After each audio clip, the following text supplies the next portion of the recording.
Hey, what's happening? It's your captain. All right, so Jay Z recently did an interview with GQ Thorpe, and uh, I need to talk about it because here's the deal: there were some key points, there were some things that happened. Y'all tripping about some things, and I just decided. Normally, I know I've been doing some music interviews. I'm sorry, some music video and song reviews, album reviews, stuff like that. Today, I was like, look, we need to talk about this. We need to break down what actually was said in this interview. I done heard all the critics and all that stuff upset. Oh, why he went on this platform? Why didn't he go on Drink Champs? All that kind of stuff. So we're gonna get into it. I'm not gonna play the whole interview here. I'm just gonna have some of the visuals going on in the background so you know what I'm talking about. But I got my key points, got my notes and stuff like that, the stuff that I want to talk about. You know what I'm saying? So first things first, we gotta jump into this thing with this J. Cole situation. I think y'all tripping. Now y'all know this man is probably one of the most calculated people of our lifetimes or our generation, right? As far as somebody being on point for what he believes in, what he stands for, his movement in the culture and different things like that. So this platform was a great opportunity for him to address several different issues. And when you talk about J. Cole, who got one of the hottest albums, in my opinion, if not the hottest album out right now, right? You got J. Cole out there who is doing his thing. Everybody wants to know what is that Jay Z, J. Cole situation, beef. I don't know who the hell thought it was a beef. I did. Two greats head to head is nasty anyway. So, um, Jay Z talked about, he was honest. I felt like I felt the honesty. He talked about, um, he validated what I believe people have been debating for years, and y'all been debating this shit without him because I mean he'll address a little bit of something here and there on some features and stuff that he was doing, but he's not really jumping in it. Even when the allegations and stuff, his team put out something, whatever. But this J. Cole thing has been taking up a lot of y'all time. So pretty much he made it clear. There's no bad blood. He said it, right? He's proud of him. He did go into how he don't feel like he quote unquote shaped Cole. He pushed him and gave him the tools and the resources he needed so he can become himself, right? Whatever that means, as far as what I'm concerned, J. Cole probably has some different ideas and strategies that he wanted to do. And I can think about when you sitting beside a giant at the table, right? If I'm sitting at the table with Hove, I can bring my ideas, I can bring the strategies that I think work for me on this mixtape. But you're talking to a multi-million selling, moving machine. You know what I'm saying? And maybe he was just talking about some creative ways that they probably had a couple differences. Doesn't mean it was bad. Who knows who was right, who was wrong? But shit, Cole made it. Cole did his thing. You know what I'm saying? Um, it's powerful, man, because so many people thought like J. Cole got dropped from Rock Nation or he should have been bigger when he started, whatever. And when there was some like label discussions, y'all were thinking that Jay Z and Cole didn't. We don't know. We don't know the stories behind those two creative masterminds, right? But Jay Z has let us know that there's no beef, right? I personally don't think there was no neglect. I think it was strategy. You go along with what West I just said anyway, then you know it kind of lines up. Like if he released them, but Cole is respected. He did talk in Jay Z terms when he talked about Clue gave him the mixtape, Cole didn't. So I don't know. Cole, I think y'all need to, you know what I'm saying, talk or whatever the case may be, but understanding two independent minds, people who move on their own terms, whatever, right? And that could have been the plan all along. Who knows? All right. Boom. I did want to hear Jay Z on Fall Off. I don't know how, I don't know where, but if you remember Mr. Nice Watch, woo, and hearing them two on the same track together, man, I was a little, I was anxious. I wanted it. I wanted it. You know, and I do think Hove is about to drop something. I think the speculation is accurate. I think he clearly has a lot to say. You know what I'm saying? I just don't know. I'm so excited because I have no idea how he's gonna put that into a piece of art, a piece of music, like the allegations, the people being mad at him for being rich and making good business decisions, and like Nicki Minaj. Anyway, you know, stuff like that. So, but the compilation of strategy, ideas, and everything that he's put out, he just delivered it really well in this interview. Leads me to my next point. Let's talk about rap beef. Um, Hove said this ain't the same game. Things done changed, right? He talked about rap beef today versus back then. Excuse me. He said it's not the same. We all know it's not the same. I think people go straight into kids and mamas and all that kind of stuff. It's just different, man. Back in the day, they used to spar with wordplay, and it wasn't just wordplay specific on, the attack. You know what I'm saying? It was stuff that was inbounds, I guess, for lack of better terms, but also, something that people could ride to, listen to, hear the creativity. So I don't know, man. I agree with him. Being competitive, skill based, about bars, that's way different than now when it's personal, it's family, toxic, it's amplified by social media. Next thing you know, you in a rap beef and some people getting shot for real on some bullshit, that some mess that happened over social media. Cuz talking about he this and him talking about and next thing you know, it's different, right? But don't be mistaken. I love how the interviewer brought out the conversation about Drake and Kendrick, right? I thought that was premier, right? Um, I don't remember him talking too much about J. Cole stepping out of the beef per se, and I probably would have liked to hear more of him on that point. Um, but he confirmed that he believed that that was a smart move, right? Um, Now I just sit back when I heard that part, and I was like, damn, if I'm Hove and I'm looking at it as, you know, Cole is the protege and he's this lyrical mastermind, whatever, the competitive nature, the hell yeah, I wanted him to respond. Like, you know what I'm saying? That's what I feel like I read from Hove during that piece. You know what I'm saying? So, um, but he got out of it, I think, and I've said this in my other videos, because it was going to be more than music at some point. Careers, reputation, real life consequences, sponsorships. Um, so anyway, uh, growth and regret was something that I thought that the interviewer did a good job having Jay talk about, right? He reflected on his own past. He even talked about Nas.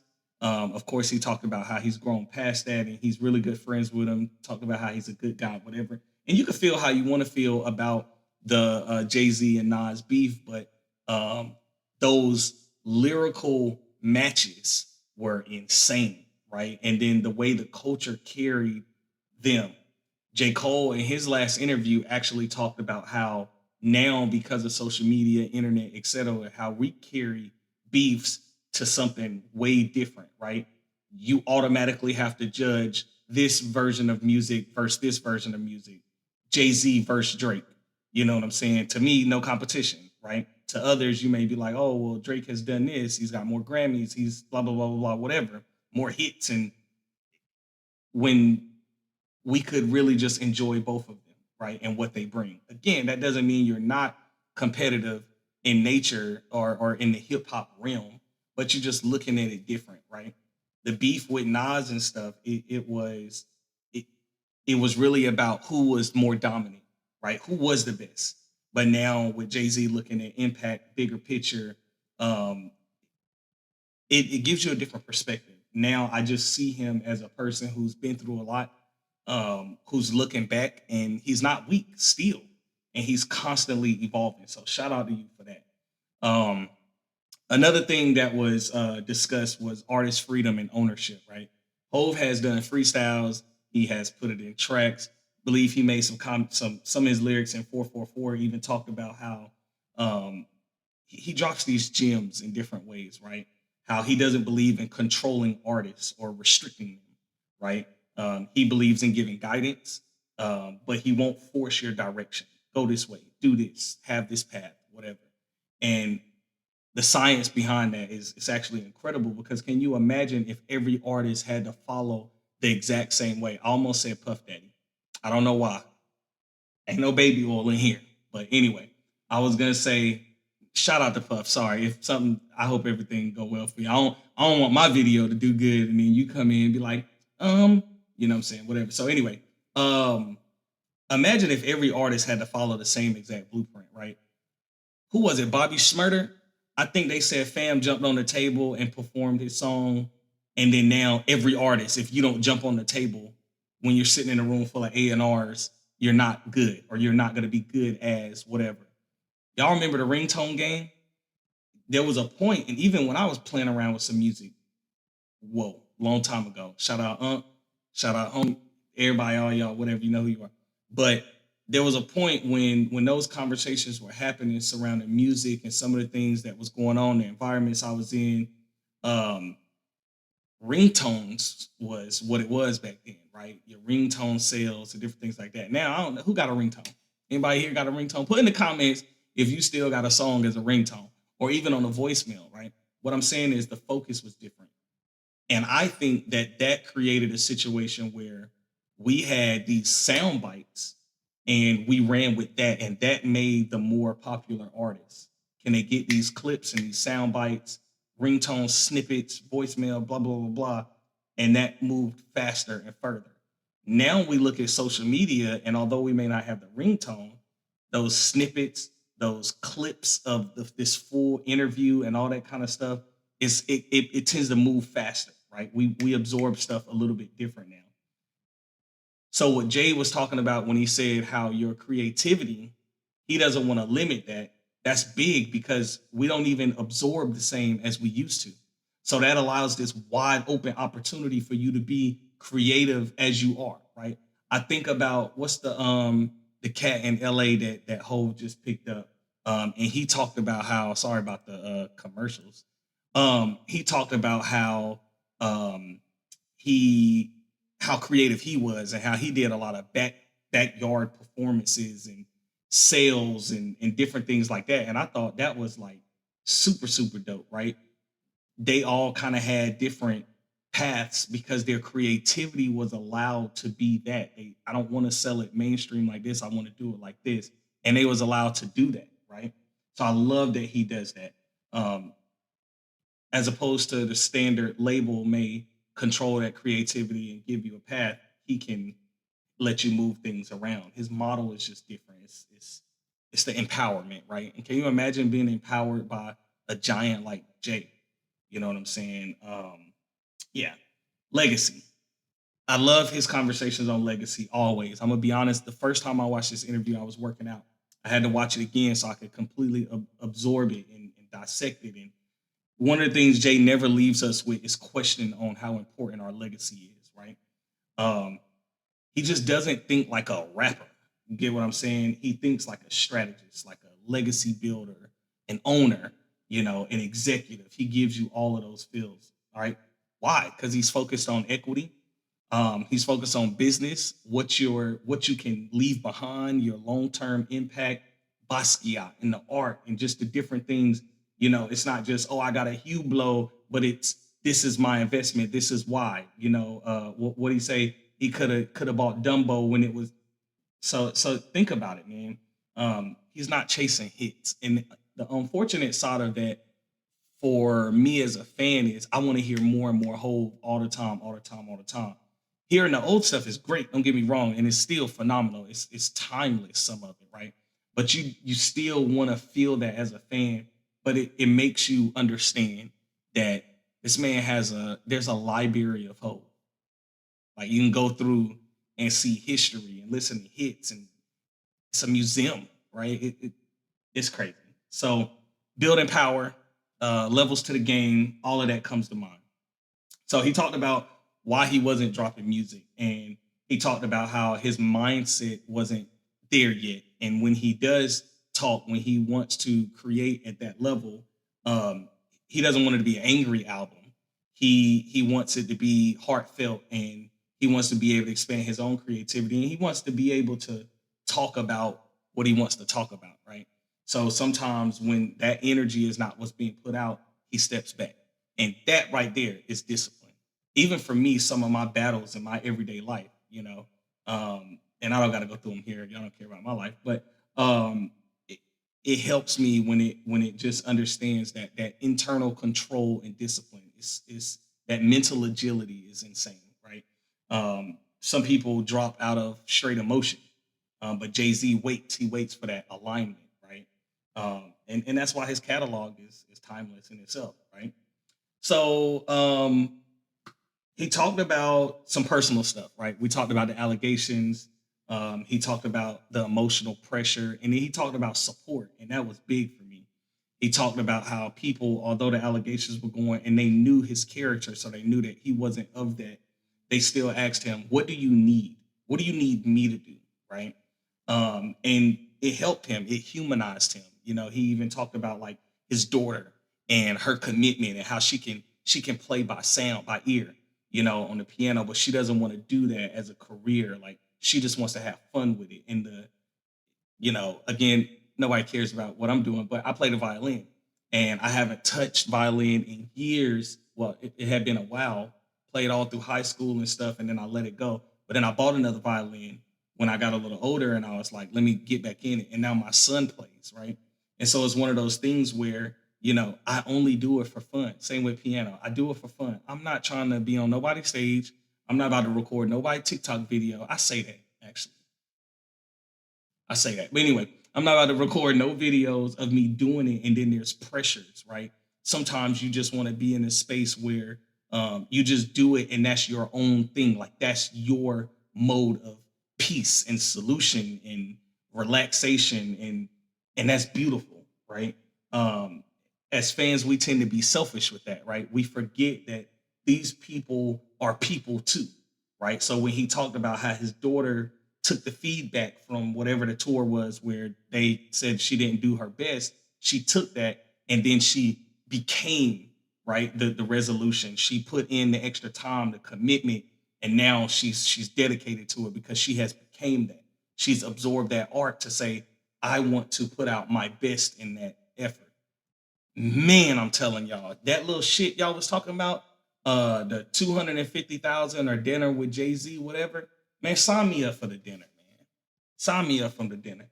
First of all, you can flip enough houses and get 250 in no time. Shh, just let you know. All right, outside of that,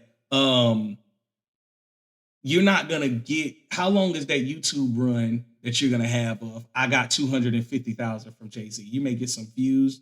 Shit, you may make a lot of money from it. Let's just be honest, right? So you get that 250, and then because of your views and the click rate and all that stuff, maybe you get, I'm throwing out wild ass numbers, like $5,000 for the next couple of months, whatever the case may be, if it, go viral like that.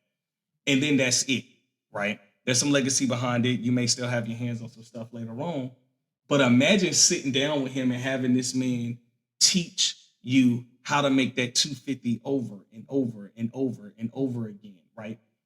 If you can get your brain past it's 250,000 and that's the biggest number I've ever seen, to where you're talking to somebody where 250,000 is nowhere near the biggest number you ever seen. So he's telling you how to get it and your mindset just shifts from, oh my God, I need 250,000 to change my life, to shit, this man has a $250,000 car in the driveway. I need to figure out the connection between how he got from here, shifted his thinking to how he got there. It's not about the fancy car, but the fact that now he expects a luxury level because he worked for it. And what has he done to afford a consistent luxury lifestyle? Y'all missing it. Sign me up for the dinner, fam. Sign me up for the dinner. As long as questions are unlimited. And I don't know how many entrees we're gonna eat. We're gonna have dessert. Shit, you drink coffee. You know what I'm saying? Later when it get late, I'm talking about y'all don't be on no weird shit in the comments either. Y'all know what I'm talking about. I'm saying being there, gaining that value nonstop, right? I don't understand this situation with the Super Bowl thing. I don't understand how everybody was mad about that. Kendrick was the top artist. We made it clear. Bad Bunny. Now, then people with the red hats on, they was upset about Bad Bunny. Talking about they couldn't understand, blah, blah, blah, blah, whatever. I thought that was the dumbest form or standpoint ever, right? If you don't understand it, shit, is that the person who's singing fault or yours? You know what I'm saying? So, man, get on your grind, man. There's 1,000 apps out there teach you how to speak Spanish and stuff. So enjoy the music.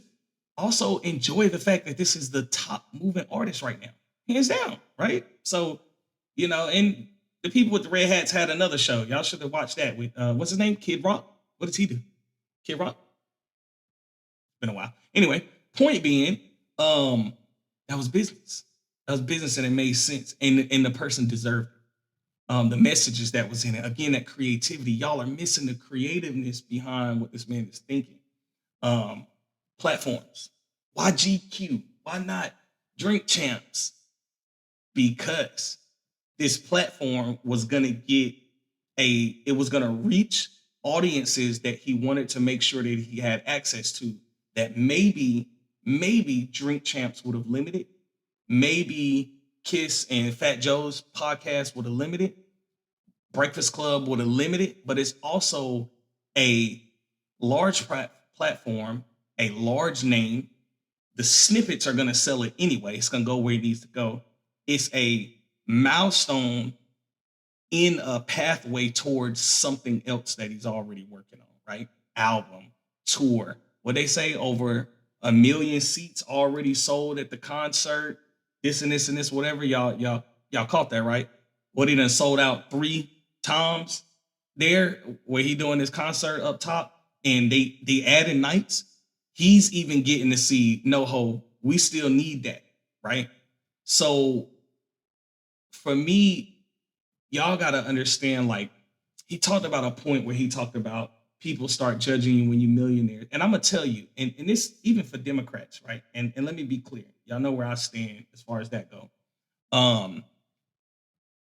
I do think we have to be careful with messaging, right? I'm no academics or nothing like that. You know what I'm saying? I know my place. You know what I'm saying? I recognize what that man has championed and became. Same thing with DJ Vlad and all that. Shout out to y'all, salute y'all, whatever the case may be. But also understand that, we got to be careful how we talk about our own, right? If Jay-Z had $999,000, he's okay. But once he becomes a millionaire, he's a sellout. Why, y'all? Why are we so obsessed with numbers that we've never experienced, that we have to disrespect people who achieve them? You know what I'm saying? Is he giving back to the community? Is he helping uplift people? Is he just expanding his business and keeping it all in? I don't think so. Not based on the research I'm seeing. And I don't know Ho, but hey Ho, call me, man. I'm ready. Let's talk. You know what I'm saying? But for me, I know that, you look at money different when you understand the power of what you can accomplish with it, not just your personal gains, but what you can do for others. What that frees your time up to do. Maybe you want to worship more. Maybe you want to, 1,000 different things you can do. Focus on your health and different things like that. So be open to that, y'all. At the end of the day, I think that it was a blueprint style interview. And that's deep. Don't let that miss you. It was a blueprint style interview. Artists, especially young artists, anybody that's out there in the music game, I think you should watch this. Be careful who you let control your decisions. And the cat from Cali I was talking about earlier was what is it, L.A. Russell? I apologize, fam. I forgot your name. But it wasn't because I don't think of you as a great artist in that moment. I was just thinking about too many other things. And then this interview even points that out about, thinking of beyond your standard moment. And then build stuff that lasts. You know what I'm saying? As somebody who's built houses and flips houses or whatever, it does something to you. Especially, I was in South Carolina a couple weeks ago, and I drove through and I went by and visited 3 houses that I built from the ground up. 3 houses that I built from the ground up. Of course, me, my team, whatever the case may be. And it's amazing just to see that foundation up, still standing, right? Something that you built, legacy that my kids can drive by and be like, yo, dad built that house. Imagine, Blue looking back, you know what I'm saying? Y'all, it's art. Now, I said all that to say, Ho, drop the album. Come on, fam. I'm ready.